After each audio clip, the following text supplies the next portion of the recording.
सब चल रहा है तो चलने दो। नहीं, सब चल रहा है, हमारा क्या इंटरेस्ट है, इससे हमें क्या मिलेगा, ये जिंदा रहने की निशानी नहीं है।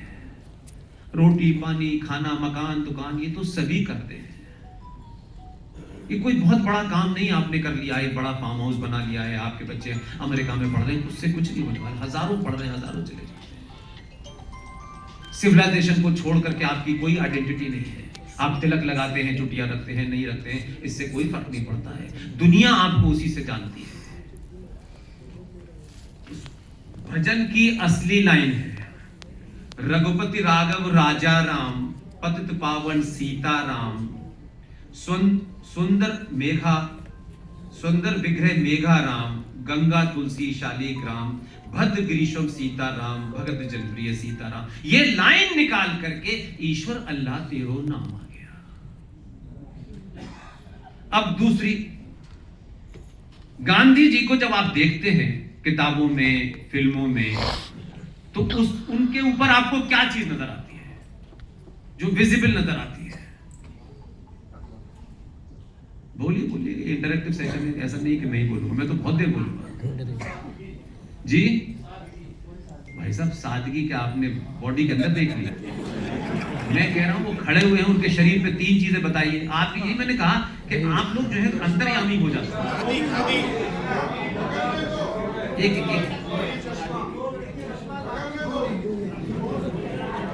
देखिए फिर मैं कह रहा हूं भाई साहब, आपको इस बात का दुख है कि आपके पास 2 नहीं है। ये इशू नहीं है मेरे भाई। उनके शरीर के पूरी बॉडी में 3 ही चीज नजर आती है।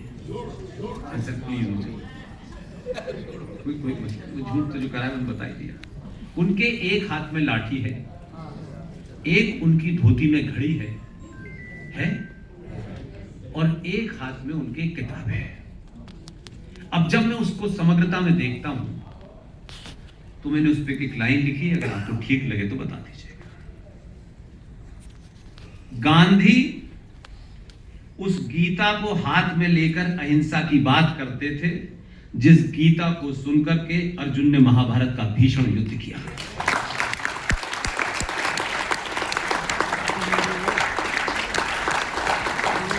अब उसमें उनकी मासूमियत को सुन लीजिए। या तो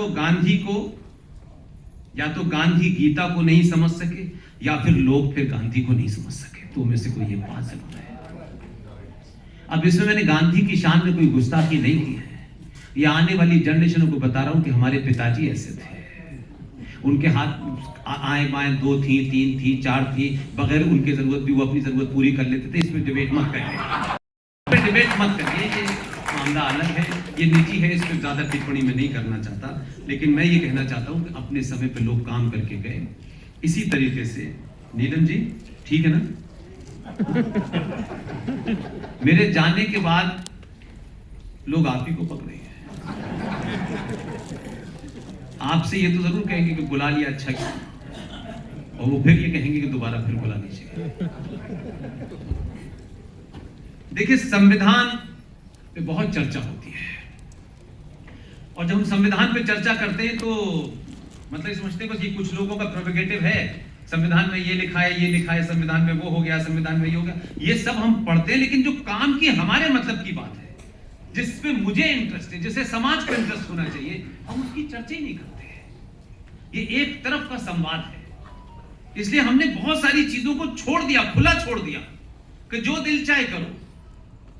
हमारा सिर्फ इतना इंटरेस्ट है, ये मिल गया, ये नहीं मिल गया, ये हो गया, बोनस आ गया, ये चला गया, वो चला गया। इसलिए समाज के अंदर इस सभ्यता के प्रति लोगों ने जो लिख दिया है वही हमने सुन लिया है। ये संविधान के पहले पृष्ठ की फोटोकॉपी है, और ये संविधान की इस कॉपी को भी नहीं देखा, और जो नई आई है उसको तो देखा ही नहीं आपने। इसलिए अगर यहां पर लगी हुई है, यहां अगर आग है, तो आपको जरूर वही चीज नजर आएगी जो आप ढूंढ रहे हैं। और यहां आग नहीं है तो आप कहेंगे नहीं, यहां तो ये था, वो था, पेरिफेरल चीजें नजर आएंगी। लोकसभा का जो सदन है, उसमें के जीवन में जाने का समय मिलता था। 2-3 साल के बाद एक बड़ी सी टेबल पे मेरी निगाह गई, तो ऐसे ही मैं चला गया पास में जाकर, तो पता चला कि वहां उसमें ओरिजिनल संविधान रखा हुआ है एक बड़े से ग्लास में। तो मैंने उन लोगों से ऐसे ही कहा कि भाई इसको कैसे देख सकते हैं, तो उनका साहब किसी और वक्त आ जाइए, अभी तो संसद चल रही है। तो उन लोगों से परमिशन लेकर बस नहीं दिखाया।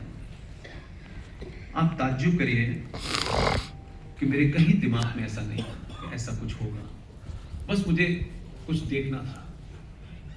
मैं वापस आ गया, फिर उसके बाद मार्केट से एक संविधान की कॉपी ली और फिर मैंने उसमें से ये फोटो कॉपी निकाली और फिर रिसर्च की। तो रिसर्च करने के बाद जो पता चला, उससे मुझे लगा कि क्या इतना विद्वान समाज पार्लियामेंट में आता है, इतने महान लोग आते हैं, ये मुझे मेरे दिमाग में क्यों कीड़ा आया। और मैं तो बहुत सामान्य सा आदमी हूँ, ऐसा नहीं कि बहुत सारे मेरे पास रिसोर्सेज हो। उसकी मैंने फोटो कॉपी कराई और मैं जबलपुर एक सभा में गया, तो जबलपुर की सभा में कुछ लोग मुझे सुनने आए और वहां ये बात जब मुझे पता चली तो फिर मैंने रिलेट किया। तब मुझे लगा कि ये इतनी बड़ी बात है और वो जीवित उस परिवार के लोग मौजूद हैं और इतने सालों में किसी ने इस परिवार से बात नहीं की, कभी इस मामले को कभी देखा ही नहीं, सोए ही नहीं। हजारों इतने बीच में नेता चले गए होंगे, संसद चले गए होंगे, लेकिन किसी ने देखा ही नहीं। मैं उनके घर गया तो उनके बेटे काफी ओल्ड हैं, वो बोले मैं चाहता हूँ आप मेरे घर चले। मैं घर गया उनके, तो घर में मुझे उन्होंने एक रिकॉर्डिंग सुनाई। तो जो मैं पढ़ रहा था मुझे कुछ उससे डॉट कनेक्ट हुए और उसके बाद फिर मैंने इसकी फोटो कॉपी कराई। और फिर फोटो कॉपी कराने के बाद कोई सभा नहीं छोड़ी मैंने, हर सभा में मैं कहता था, हर सभा में। और ये इसलिए कहता था कि मेरे पास तो कोई और प्लेटफॉर्म नहीं था। इतना मैं जरूर जानता था कि सार्वजनिक सभाओं में बोलोगे तो कुछ लोग मेरी बात को झुटलाएंगे, कुछ मेरी बात को वेरीफाई करेंगे, एक चर्चा का विषय बनेगा, कुछ उसको कमियां ढूंढेंगे, कुछ मान लेंगे, कुछ नहीं मानेंगे, डिबेट हो जाएगी इसी तरीके से। उस भारत के ओरिजिनल संविधान में संविधान सभा के अध्यक्ष थे डॉक्टर राजेंद्र प्रसाद, और संविधान की जो बनाने की एक कमेटी थी उसके चेयरमैन थे, जैसे ड्राफ्टिंग कमेटी के चेयरमैन कहा जाता है, डॉक्टर भीमराव अंबेडकर। इसलिए बहुत सारे लोग बहुत फालतू के कामों में तो लगे हुए हैं, या तो उनका इंटरेस्ट नहीं है या उनके कोई और कुंठाएं हैं, हो सकती है।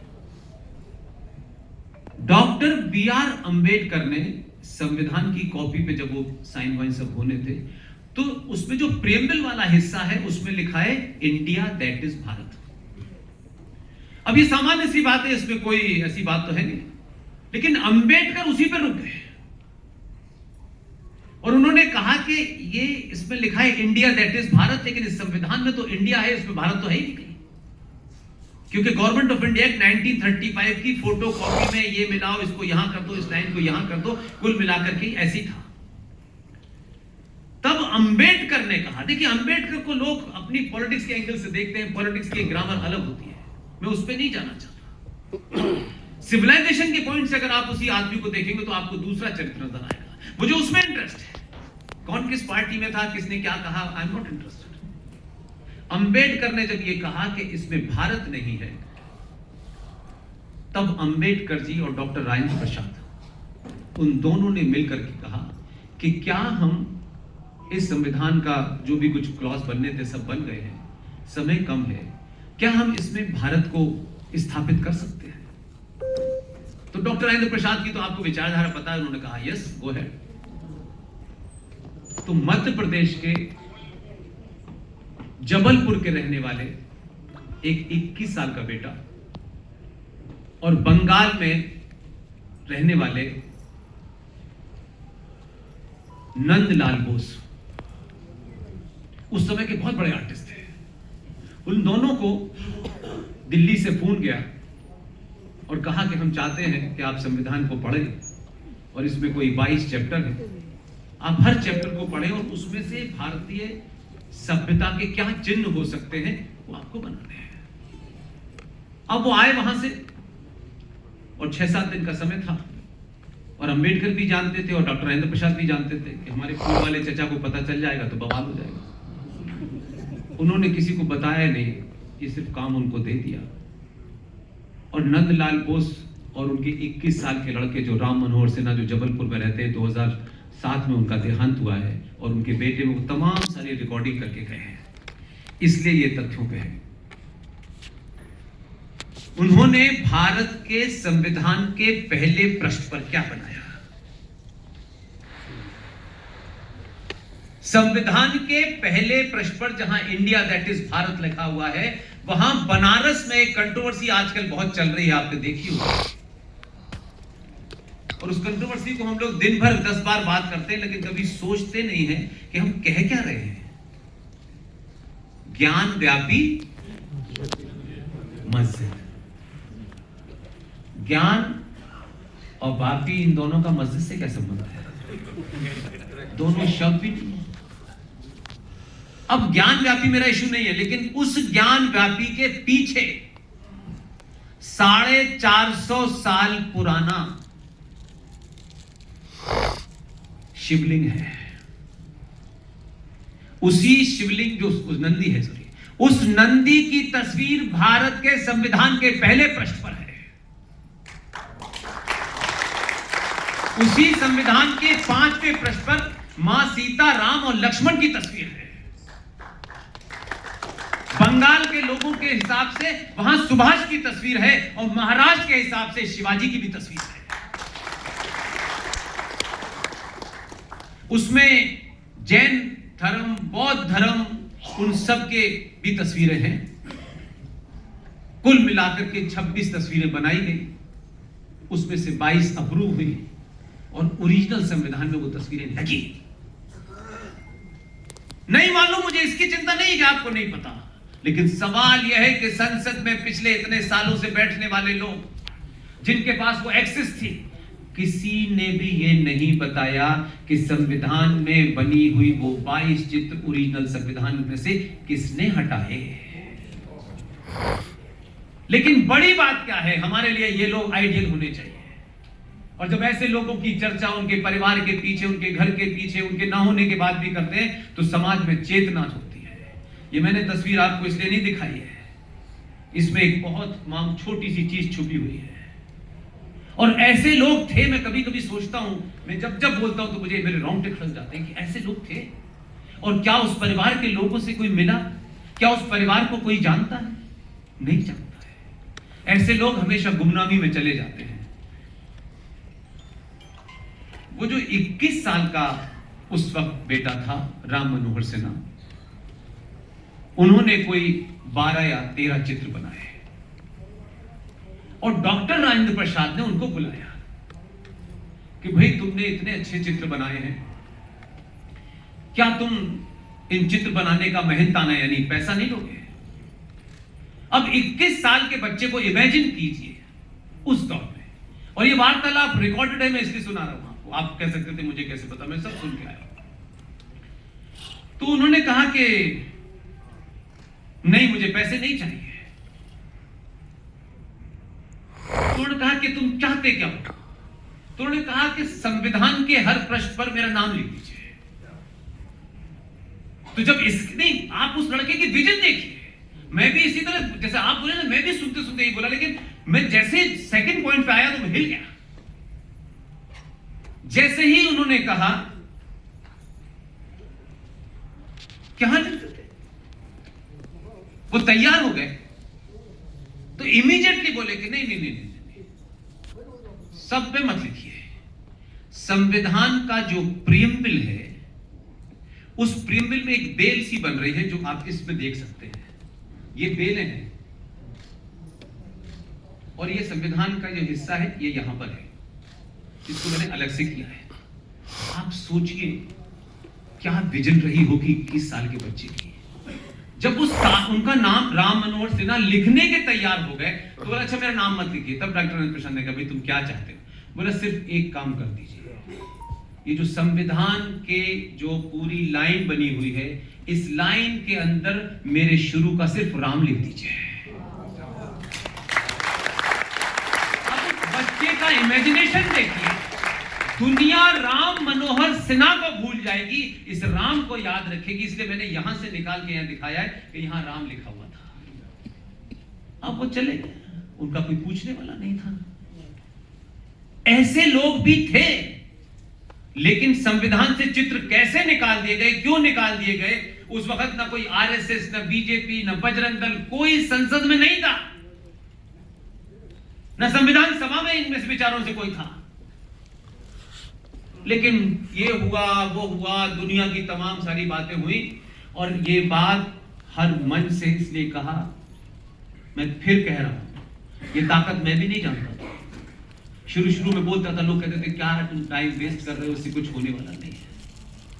लेकिन मेरा कन्विक्शन था, मैं नौकरी छोड़ के आया था, मैंने कहा इसके अलावा कुछ नहीं करना है। क्या बाकी चीजें जिंदगी की कैसे चलेंगी, सब चल जाएंगी। 2011 से 2026 हो गए। मैं दोनों घटना को इसलिए याद करना चाहता हूं कि यहां पर खड़े होकर के सच बोलिए, पूरी ताकत से बोलिए। दुनिया की सारी सत्ताएं आपको सुनेंगी अगर आपकी बात में जान हो। आप स्वार्थों से बोलेंगे, इतना सच बोलना है, इतना झूठ बोलना है, तो फिर बेईमानी यहां करेंगे, वहां करेंगे। एक दिन किसी ने सुन ली हमारी बात, हमको बताने वालों ने बताया, हमने कहा हमारे लिए यही बात है कि हमारी बात सुन ली है, इससे ज्यादा हमारा कोई एजेंडा नहीं है, ना हमको मिलना है ना उनको देखना है। अगर ये बात कन्विंस कर गई है उनको और ये समझ में आ गया उनको, वो कब करेंगे, कैसे करेंगे, ये उस पर छोड़ देता हूं। मैं इस पे जाना नहीं चाहता। मैं नहीं कहता कि ये आज ही करो, नहीं। जब आपको फीजेबल लगे, जब आपको लगता हो कि इससे करने से क्या नुकसान है, फायदा, वो ले। लेकिन बात चली गई है, इतने ही मैं संतुष्ट हूं। एक दिन देश के प्रधानमंत्री ने नए संविधान की कॉपी जारी की। जब ये अनाउंस हुआ, कॉपी जारी हुई, होने वाली है, मैंने अपने कई मित्रों से कहा कल देश में विधवा विलाप होगा, भयानक होगा। बोले तुम क्यों कह रहे हो? मैंने कहा मेरा कन्विक्शन कह रहा है। नया संविधान आया और उस नए संविधान में वापस 26 चित्र आ गए।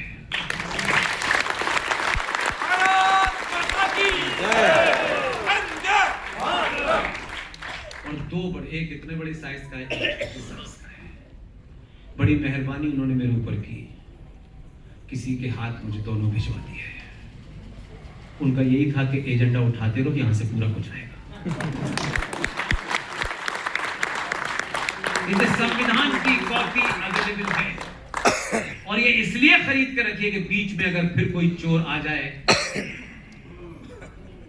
और हटा दे, तो आप अपनी वर्तमान पीढ़ी को बता के जाना कि यहां तक हम लाए थे, दोबारा कोई चोरी ना कर सके, इसलिए अपने पास रखा।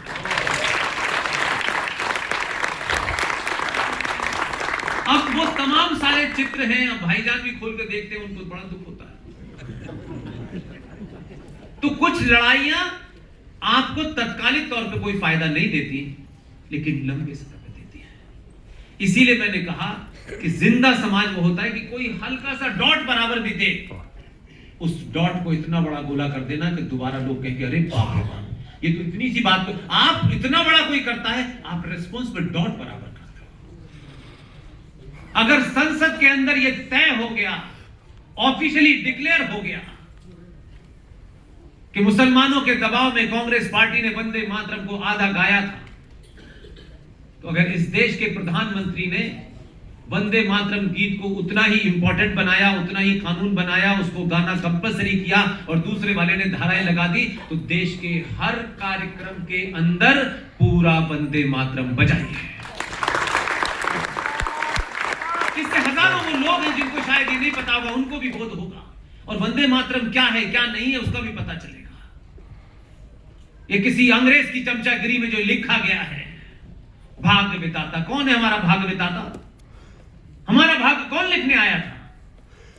पढ़िए ये क्या जनगण जो है वो कहां से आया है, किसने लिखा और कब लिखा और किसके लिए लिखा।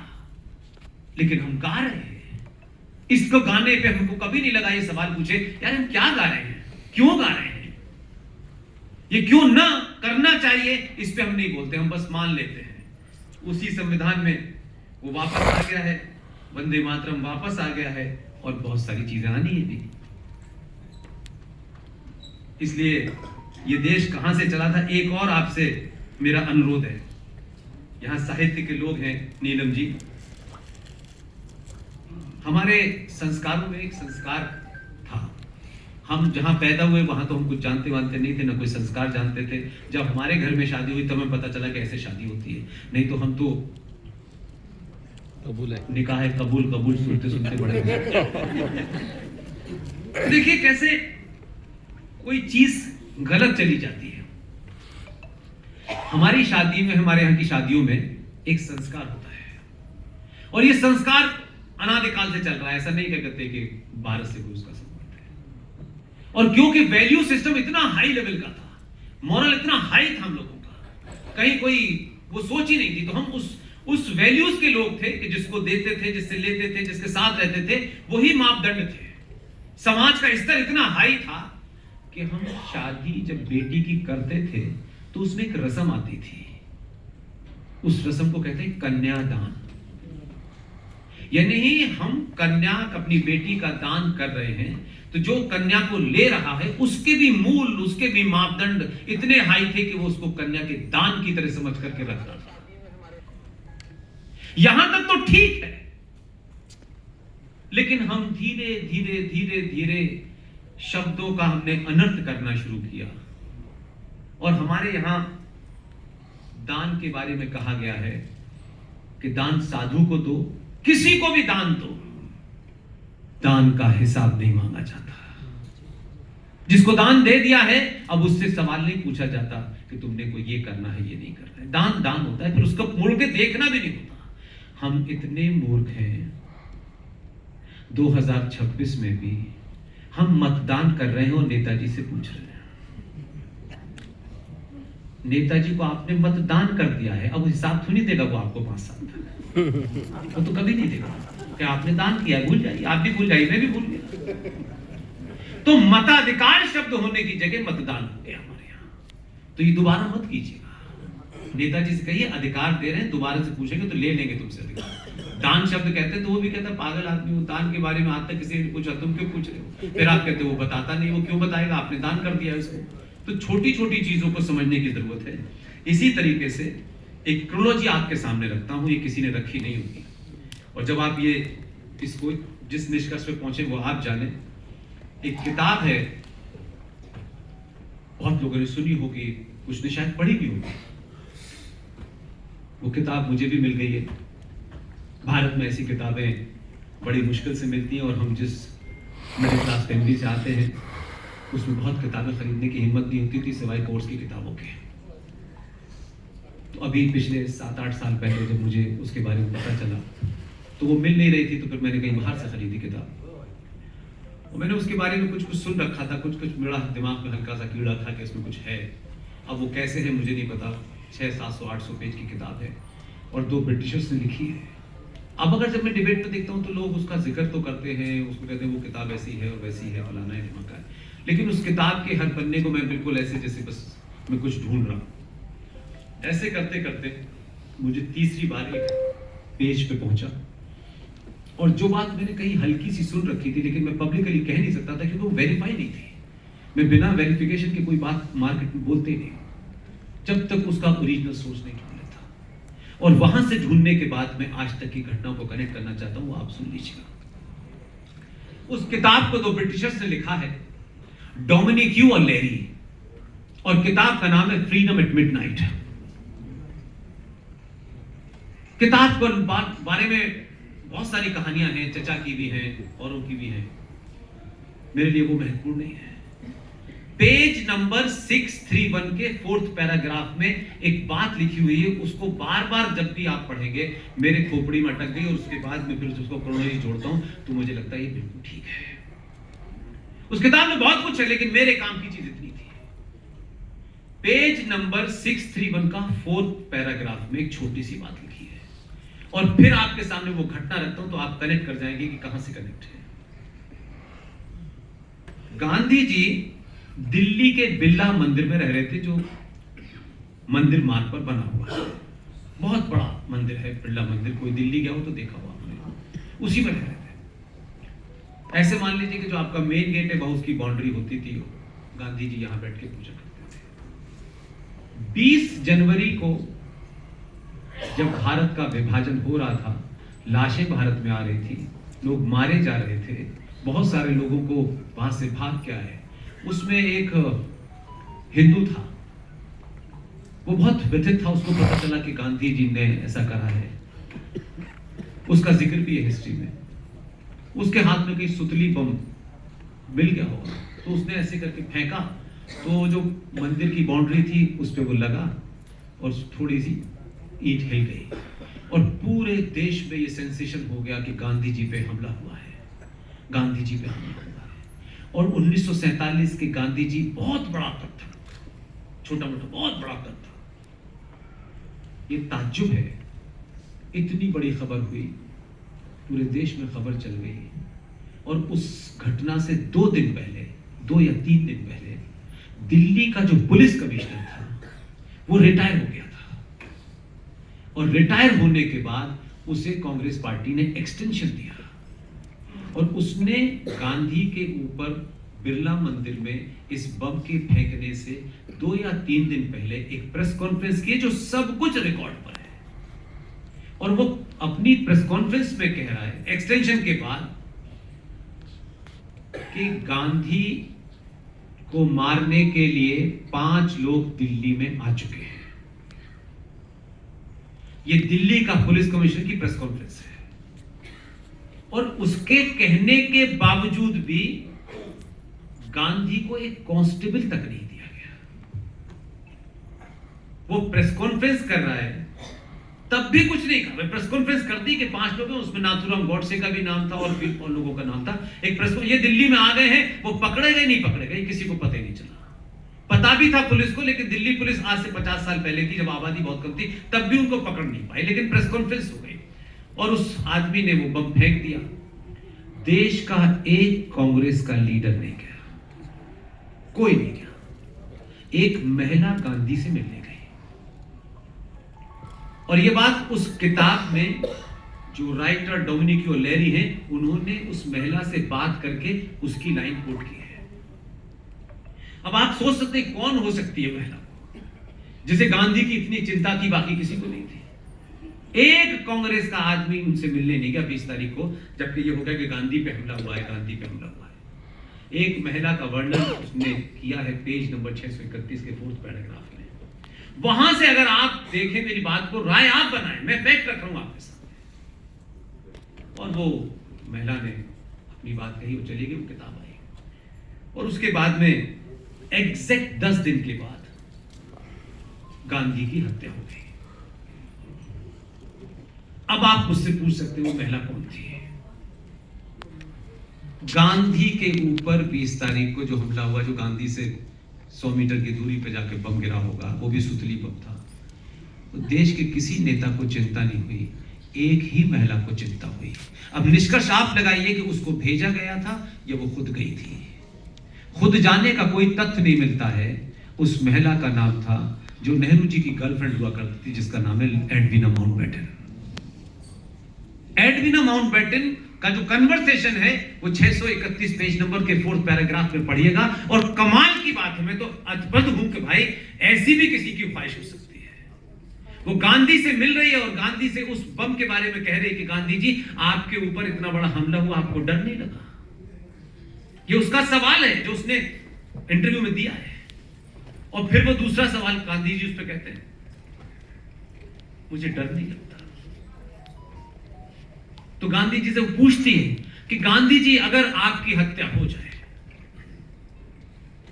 तो आपकी दूसरी ख्वाहिश क्या है? तो गांधी ने क्या बताया, वो लिखा हुआ है। वो कहते हैं कि मेरे मुंह से हे राम निकले और मेरे चेहरे पे मुस्कान हो। क्या उनकी ख्वाहिश थी? 10 दिन बाद दोनों काम हो गए। नहीं, मैं उसको दूसरे तरीके से कह रहा हूं। आज भी उनके हे राम, उनकी उस पे लिखा हुआ है मजार पे, हे राम भी उनके मुंह से निकला और चेहरे पे मुस्कुराहट भी है। 10 दिन के बाद हो गया, कोई पूछ नहीं रहा है। वहां से शुरू करके मैं अपनी बात रखता हूं ताकि आप तेजी में हैं, जल्दी में हैं। मुंबई में लोग वैसे भी जो है लोकल में चलती में चढ़ जाते हैं, हम चलती से न उतर पाए न चढ़ पाए, इसलिए वहीं साइकिल पे खड़े हुए हैं। 25 फरवरी, मैं सिर्फ फैक्ट आपके सामने रख रहा हूं।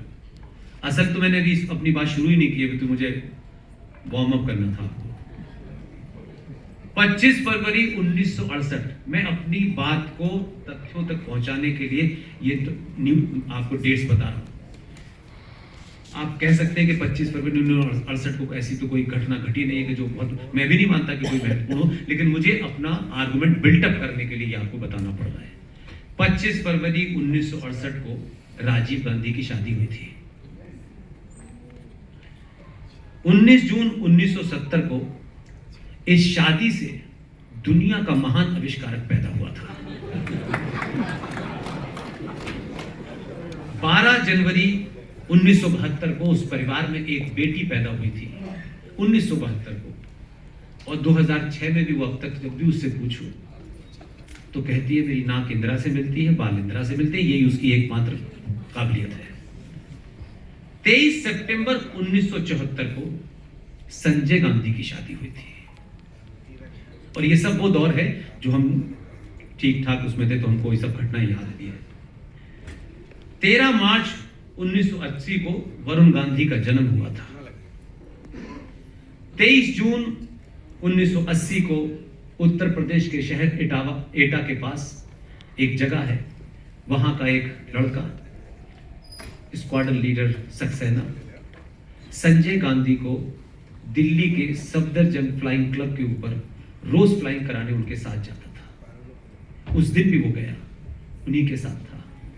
उनके प्लेन ने टेक ऑफ किया और ऊपर जाते ही उसमें आग लगी और संजय गांधी की मृत्यु हो गई। आज तक कोई पोस्टमार्टम नहीं हुआ, न उसकी कोई खबर आई, बात आगे बढ़ गई।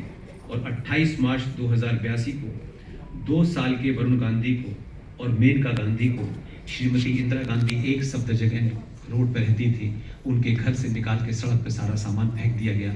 और इस दिन का अखबार देखेंगे टाइम्स ऑफ इंडिया में 1.5 साल का वरुण गांधी 20 सड़क पे बैठा हुआ है और सारा सामान सड़क पे पड़ा है। इंडियन एक्सप्रेस ने बहुत बड़ी तस्वीर छापी थी।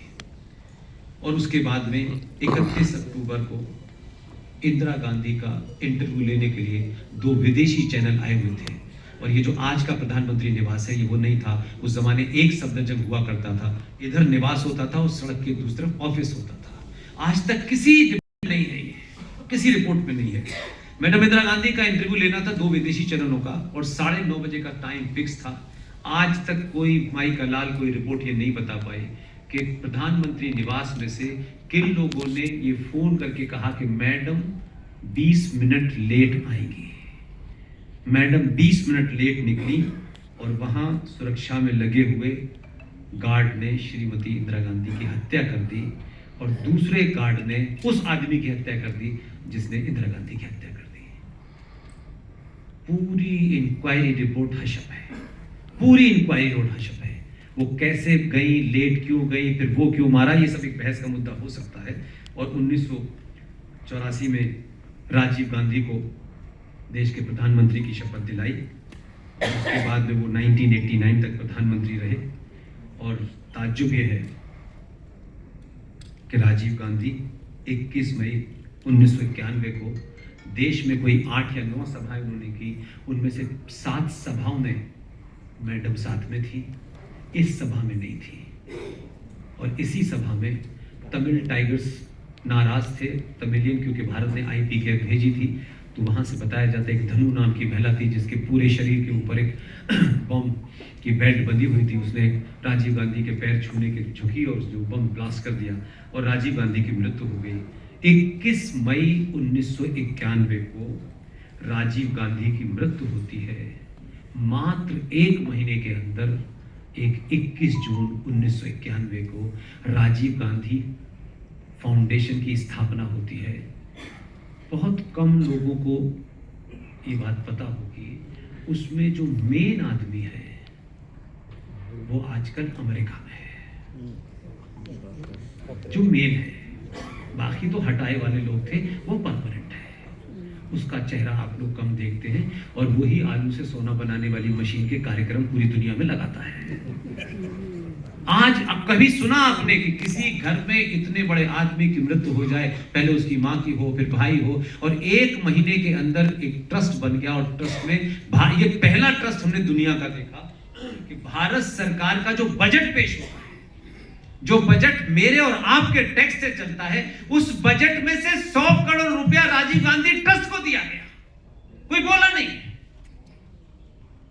बाकी ट्रस्टी चले गए। एक ट्रस्टी जो उनके साथ फाउंडर ट्रस्टी है मैडम के साथ में, वही अमेरिका में ये दिन भर जो बक होती रहती है, उसका नाम है सैम पेट्रोडा। और ये चली, और उसके बाद बात खत्म हो गई। और 1997 में जो हमारे और आपकी आंखों के सामने की घटना है, जिसको आप भी सुना होगा, मैंने भी सुना होगा। मेरे सुनने में और आपके सुनने में इतना फर्क है कि मैं सुन के बड़े पीछे पड़ जाता हूँ, आप सुन के सो जाते हैं। इतनी बस इसी काम के लिए नीलम मुखर्जी ने बुलाया है मुझे कि आप सोए ना, मैं आपको बताऊं, ताकि आप कम से कम इन चीज़ों को जाने कि ये आपकी आंखों के सामने हो रहा है। ये मकान, ये बड़ी बड़ी नौकरी, ये अरबपति, ये खरबपति, यही गुमान कश्मीर के लोगों को हो गया था। यही गलतफहमी उनको हो गई थी। ये बड़ी बड़ी बिल्डिंगें बचाएगी, ये पुलिस बचाएगी, पुलिस का काम आपको बचाना नहीं है। ये गलतफहमी बहुत पहले भी पाल ली थी आपने, उसको भी छोड़ दीजिए जो हमारी आंखों के सामने था, तब भी आपने यही किया। और 1997 में प्रियंका गांधी की शादी उत्तर प्रदेश के एक सामान्य सा परिवार जो पीतल का काम करता था, उनके बेटे रॉबर्ट वाड्रा के साथ की। ये घटनाएं आज की जनरेशन के सामने हुई हैं। आप इन क्रोनोलॉजी को पढ़ेंगे तो जिस निष्कर्ष पे आप पहुंचना चाहें पहुंचे, लेकिन मेरा अपना कन्विक्शन यही कहता है, फिर मैं चीज़ों को वेरीफाई भी कर लेता हूं। अब करीब करीब वो घड़ी किसी दिन आने वाली है जो आपकी समझ में आ जाएगा। रॉबर्ट वाड्रा से शादी की उन्होंने, और 11 जून 2000 को कांग्रेस पार्टी में उत्तर प्रदेश के गाजियाबाद में रहने वाला एक आदमी जो एयरफोर्स में काम करता था, जिसे स्क्वाड्रन लीडर राजेश पायलट कहते हैं, बेहतरीन इंसान था। कांग्रेस पार्टी में राजीव गांधी जाने के बाद 2 ही युवा ऐसे थे जिनकी पोटेंशियल था कि ये प्रधानमंत्री के कैंडिडेट हो सकते हैं। राजेश पायलट कार से दिल्ली से निकलते हैं और जयपुर के रूट पे उनकी कार का एक्सीडेंट हो जाता है और उनकी मृत्यु हो जाती है। 16 अप्रैल 2001 को क्लासिक बात यह है कि वाड्रा की बहन देश के सबसे शक्तिशाली परिवार की बेटी का पति और उसका भाई 11 अप्रैल 2001 को रॉबर्ट वाड्रा की बहन मिशेल वाड्रा एक अनजान महिला के साथ कार से निकलती है, राजस्थान के शहर अजमेर के अलवर के पास एक बिहोर तहसील तक पहुंचती है और कार में एक धमाका होता है और दोनों लोग जल के राख हो जाते हैं। कोई दुनिया का पोस्टमार्टम, कोई खबर, कोई चिल्लापो नहीं हुई। जिस देश में कुत्ता मर जाता है उस पर लोग इतनी बातें करते हैं, लेकिन इस बात को हमें क्यों सोचना है? जो विपक्ष में है उनको भी नहीं सोचना और जिनको बताना है उनको भी नहीं बताना। गैर जरूरी बातों पे घंटों प्रवचन देना, लेकिन काम से लोगों को नहीं बताना कि लोग जागृत हो जाएं कि हो क्या रहा है। इस पे एक बार सोचे तो कम से कम। और उसके बाद फिर हम सो गए, और उसी बीच में एक और कांग्रेस पार्टी का युवा लीडर जो पीएम का पोटेंशियल कैंडिडेट था, और ये घटना मुझे निजी तौर पे तकलीफ देती है कि मेरे उसमें 4 साथी थे, बेहतरीन थे, अच्छे जर्नलिस्ट थे। आप सबने उनको देखा होगा, वो हमारे साथ उठना बैठना था। माधवराव सिंधिया अपने नए प्लेन के साथ दिल्ली से उड़े। उनके साथ 4 पत्रकार थे, आज तक के भी थे और मीडिया के भी थे, इंडियन एक्सप्रेस के भी थे। और दिल्ली का बॉर्डर क्रॉस करके उत्तर प्रदेश के मैनपुरी शहर तक उनका जहाज पहुंचा। माधवराव सिंधिया अपने आप में एक बड़ा राजा परिवार का आदमी था, रॉयल आदमी था। He was also a very potential candidate for the PM-ship. उनके जहाज में धमाका हुआ, 6 पत्रकारों के साथ माधवराव सिंधिया का निधन हो गया। आज तक कोई पोस्टमार्टम रिपोर्ट नहीं आई है कि क्यों हुआ। और 2003 को प्रियंका गांधी के देवर रॉबर्ट वाड्रा के भाई रिचर्ड वाड्रा, ताज्जुब है कि ऐसी ऐसी घटनाएं हो गई और हमने देखा तक नहीं। एक टिपिकल लोअर मिडिल क्लास का जो मार्केट होता है दिल्ली में, अगर आप जाएं तो यूसुफ सराय नाम का एक जगह है जैसे ग्रीन पार्क, एक मेट्रो स्टेशन है, उसके पास एक बहुत ही टिपिकल मिडिल क्लास मार्केट है, जहाँ चाबी के ताले बनाने से लेके सब कुछ मिलता है, बहुत छोटा सा। उस छोटे से मार्केट में 10 बाई 10 के कमरे लोगों को मिलते हैं, जो लोग एक रात के लिए ठहरते हैं। उसमें पंखे से लटके मिले देश की इतनी ताकतवर परिवार के उनकी बेटी का, जो भी कह लीजिए क्या लगता है, वो लटका मिला, कोई चर्चा नहीं, खत्म खामोशी से। लेकिन इससे सबसे ज्यादा महत्वपूर्ण बात यह है कि हमारे बीच में ऐसे भी लोग थे जिनमें हिम्मत थी। वो राग दरबारी पत्रकार नहीं थे। कांग्रेस के ऊपर काफी कुछ लिखा है इन्होंने और लोग उनको प्रो मानते थे। और हिंदुओं की चक्कर यह है कि उनके बारे में कोई ना लिखे तो वो दूसरे को पता नहीं क्या मान लेते हैं। इसलिए बेहतरीन इंसान हर जगह होते हैं। ऐसा नहीं कि किसी एक ही भट्टी में पैदा होते हैं, ऐसा नहीं होता है। उस आदमी का नाम बहुत कम, बहुत बड़ा जर्नलिस्ट था, अपने समय के बेहतरीन इंसान थे, ऐसा कोई, रॉयल फैमिली से आए थे। वो एक किताब निकलती है, अब बंद हो गई, वो किताब का एडिशन मेरे पास है, आउटलुक मैगजीन। उसके एडिटर थे विनोद मेहता। उन्होंने उनकी ऐसे कुछ वो भी सोचते होंगे, हम तो मीडिया की वजह से उनको जानते थे। उन्होंने हिम्मत की और मुरादाबाद से प्रियंका गांधी के ससुर राजेंद्र वाड्रा को दिल्ली बुलाया और उनसे कहा कि मैं आपसे बात करना चाहता हूं। सारा इंतजाम किया, वो आ गए। ताज्जुब है, इस घटना से कुछ मुझे कहने की आवश्यकता ही नहीं है। उन्होंने पूरा इंटरव्यू प्रियंका के ससुर का छापा और आउटलुक मैगजीन ढूंढ लीजिएगा। उस पूरे 3 पेज के इंटरव्यू की हेडलाइन क्या थी, उसमें सब कुछ समझ में आ जाएगा। इंटरव्यू लिया और उसकी हेडलाइन थी, अंग्रेजी में थी, I don't scared of any Italian mafia. Robert Vadra के पिता प्रियंका गांधी के ससुर ने अपने इंटरव्यू में कहा कि मैं किसी इटालियन माफिया से नहीं डरता। उनका इंटरव्यू छपा, 2 दिन के बाद दिल्ली की एक सड़क के किनारे लावारिस लाश उनकी मिली। कोई माई का लाल नहीं बोला कि ये क्या हुआ। आप इन घटनाओं से लगा सकते हैं गांधी से लेके यहां तक कितनी लंबी फहरिस्त है। इसलिए ये सिर्फ मैंने इसलिए कहा कि जो लोग ज्ञान देने आए उनको ये बीच में बता दीजिएगा। अब आते हैं असली मुद्दे पर, और मुद्दा ये है कि हम कैसे लोग हैं, हमारा कॉन्शियस क्या है, हम छोटी छोटी बातों को बड़ा करने में कितने महान लोग हैं।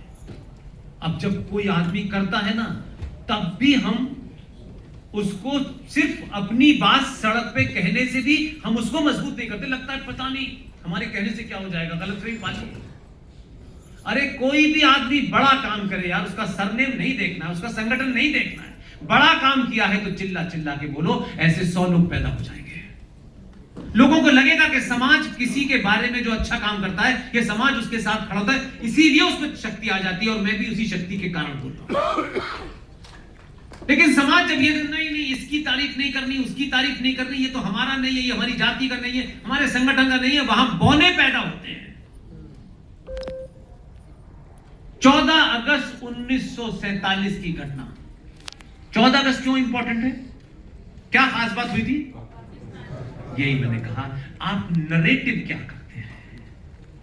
आपने एक नरेटिव है, अगर आपको चोट यहां लगी होगी ना, जो रोज आप यहां हाथ रखते तो दर्द यहां होता है, वो चोट भूल जाना ही बीमारी की जड़ है।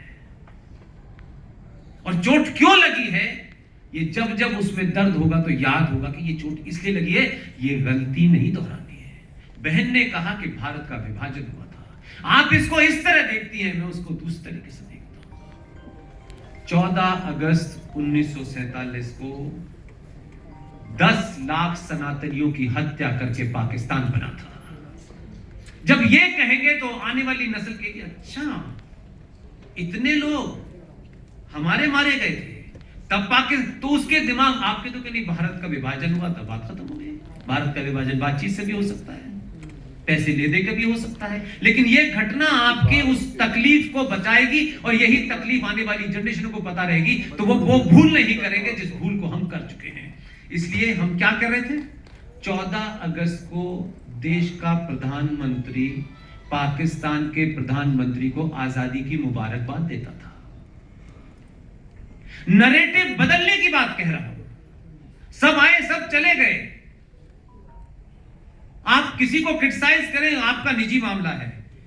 ये बात कोई बहुत बड़ी नहीं है, लेकिन आने वाली नस्लें याद रखेंगी कि इस देश के प्रधानमंत्री ने 14 अगस्त 1947 को कहा कि अब से 14 अगस्त 1947 को भारत की विभीषिका दिवस के रूप में मनाया जाएगा, ताकि ये ऑफिशियल हो जाए कि लोग पूछे, लिखा जाए किताबों में क्या हुआ था, तो आपकी जनरेशन को वो पूरा इतिहास पता चलेगा। इसलिए ये चीजें छोटी छोटी हैं, इसकी तरफ हमारा ध्यान नहीं है। इसलिए बड़ी बड़ी चीजों के बारे में हम बहुत सारी बातें करते हैं।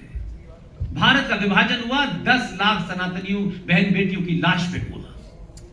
हम भूल गए वो कौन थे, इसलिए हम वो गलती बार बार करते हैं। इसलिए 71 में कुछ हुआ तो बंगाल के लोगों को पता है, और भूलने की बीमारी के कारण हम यहां पहुंच गए। अब कुछ लोग कुछ भूलों को ठीक कर रहे हैं। लोग कहते हैं इससे हमारा क्या फायदा है, चावल सस्ते चाहिए, हमको शर्म नहीं आई? हम विदेशों में जाते हैं, बड़ी बड़ी कोठियों में घूमते हैं, दुनिया आपको कहेगी आप देश का प्रधानमंत्री, 2 रुपए किलो चावल और 1 महीने की बिजली पर चलते हो, तुम भिखारी हो क्या? तब आपके मान सम्मान को चोट नहीं लगती कि दुनिया हमको क्या देखेगी? हम वोट एक दिन 5 साल में देने जाते हैं, 2 रुपए चावल इसने दिया है, ये चावल सस्ता दे रहा है, कोई आटा सस्ता दे रहा है। एक नया आईटी करके आया, वो साड़ी फ्री बांट रहा है, जैसे हमारी मां बहनों के पास साड़ी नहीं है। हमारी कहीं ईगो को चोट लगती है कि नहीं लगती है? हर पार्टी आपको खरीद रही है, और बहस हो गई है, ये 2 रुपए दे रहे हैं, वो 2.5 किलो दे रहा है, वो 3 किलो दे रहा है। क्या भिखारियों से बदतर है भाई? हम उस सिविलाइजेशन जहां राम की बात करेंगे, राम भाई साहब, राम को बदनाम मत करो कि हम ये हैं यार, सॉरी यार। कोई नहीं मानेगा कि हमारे पूर्वज राम है, वो सोचेगा गिरते गिरते भी ऐसे नहीं हो सकते थे राम की। राम कथा चल रही है दुनिया भर की।